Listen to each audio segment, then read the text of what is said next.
Sip it slowly, sweetness sometimes tempts us into the silly. Choked by cherry, chocolate charm in a chariot of phony. And we try not to break too many hearts. We're idealistic, but we're also afraid. We are here because there's too much gender-based violence. We're here because too many women and children die because they've been violated in many ways. We are here because there are too many centers in South Africa and in the world that have to deal with managing the problem of gender-based violence and abuse of women and children. We are here today, more importantly, because we are making a commitment to say enough is enough. And one motorbike at a time, one rev at a time, we are going to make change. Organized by the UN Women's Southern African Office in partnership with Harley-Davidson Johannesburg and various other sponsors, this trip was aimed to raise awareness. But most importantly, it was critical to build networks of men. Men who would stand up, who would say, enough is enough. Men who would take action to end violence against women and girls. The first day of riding began early on a wet Johannesburg morning. The bikes headed north towards Botswana. Once at the border post, the critical aim of building networks was set in motion. The bikers were met by the Minister of Environmental Affairs and Tourism for Botswana. Also in attendance were the Botswana Bikers Association.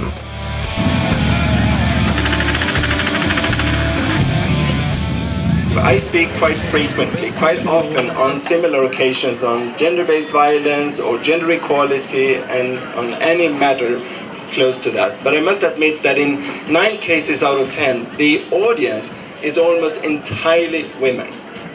I remember most recently there was a group of approximately 50 and I counted 3 men in that group.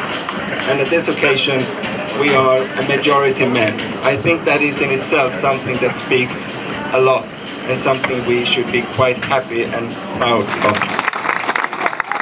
I speak on behalf of the bikers of Johannesburg Harley-Davidson, and I think more important than that, I actually speak on behalf of men, and we are doing this ride and hopefully we will be the agents of change that go out there and say it is time to end the violence against women and girls.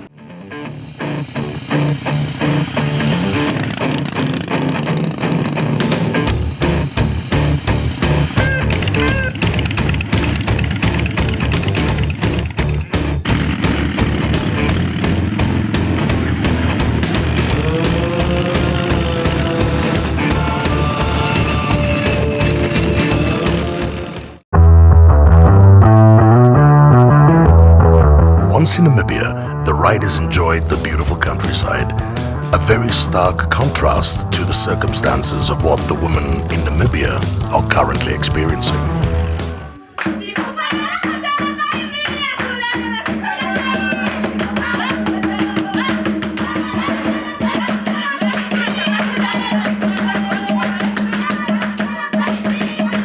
Jy kan nie eens loop nie, dan word jy doodgemaak. Even die boyfriend maak ook die vroumense dood. So goed vir niks.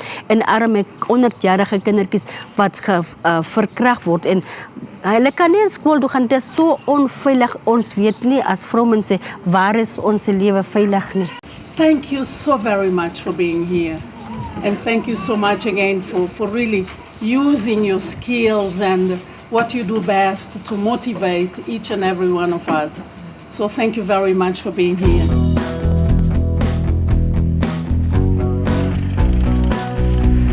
The day ahead promised to be a hard ride on the long roads of Namibia.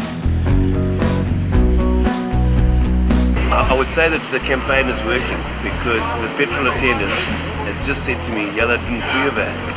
Ons het julle gisteraand op die TV gesien, ons wil vanaand weer sien." And that's the petrol attendant in Ochuaronga, which means that we're reaching far and wide.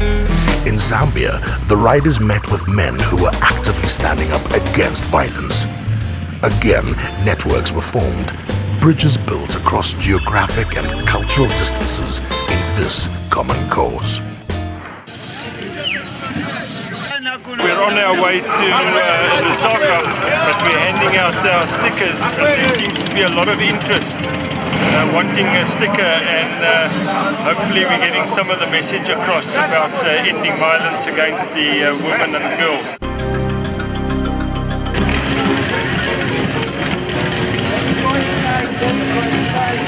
The riders were honored to be a part of the launch of the Unite campaign in Malawi, an active step to build initiatives to end gender-based violence in the region.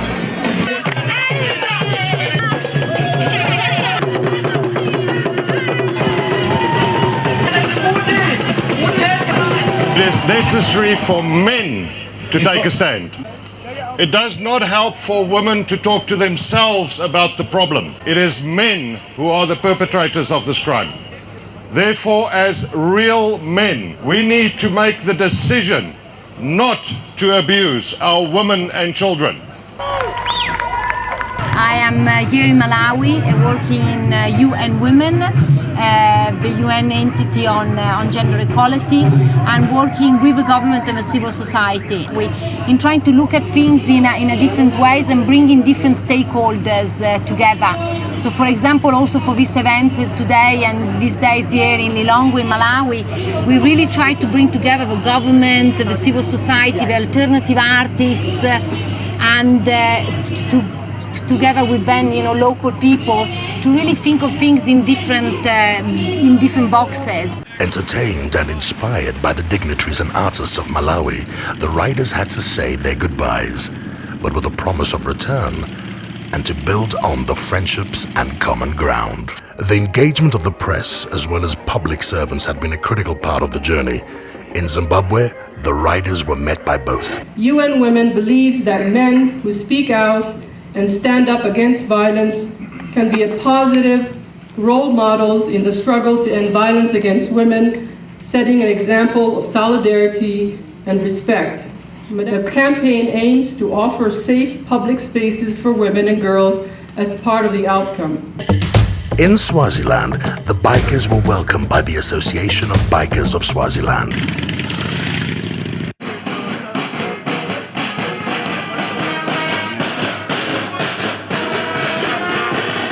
Music rang out. Poets raised their voices at the demonstration. Swaziland was once again a chance for the team to make an impact.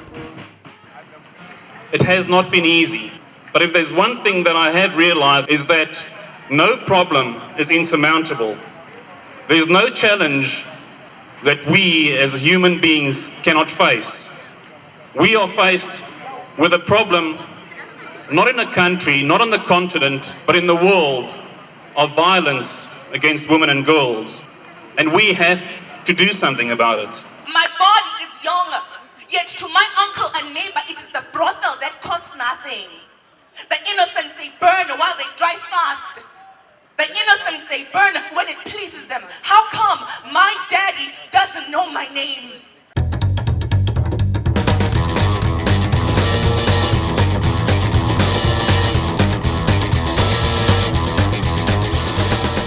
We've got special legislation against gender-based violence, and in protection of children and women, quite a number of pieces of legislation. Even then, we are even transforming customary law so that it fits with common law. This short drive to Rustenburg proved to be very worthwhile, as they were welcomed and acknowledged by Deputy President Motlanthe. Today we must reflect on what it is we are doing or not doing in promoting and protecting the rights of women and children in our society. Today we must all renew our pledge and commitment to ensure the safety and well-being of all women, children, and the vulnerable.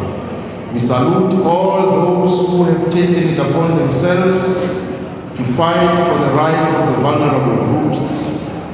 Their efforts have not gone unnoticed and are an immense contribution to the greater good of our society.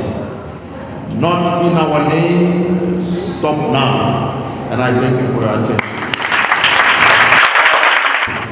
Good morning, all protocol observed.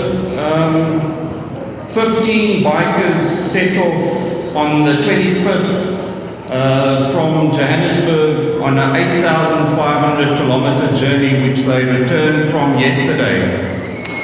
We visited 9 countries, and on behalf of my fellow riders and the backup crew and Johannesburg Harley Davidson, we would like to thank the UN Women Southern Africa region for choosing us to fight this epidemic.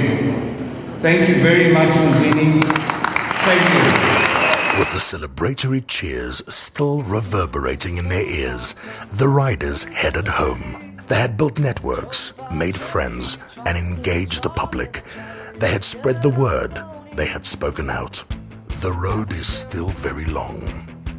But the fight against this violence towards women and girls now has the commitment of countless more men and women who together are creating one unified voice, a voice to be heard by the world.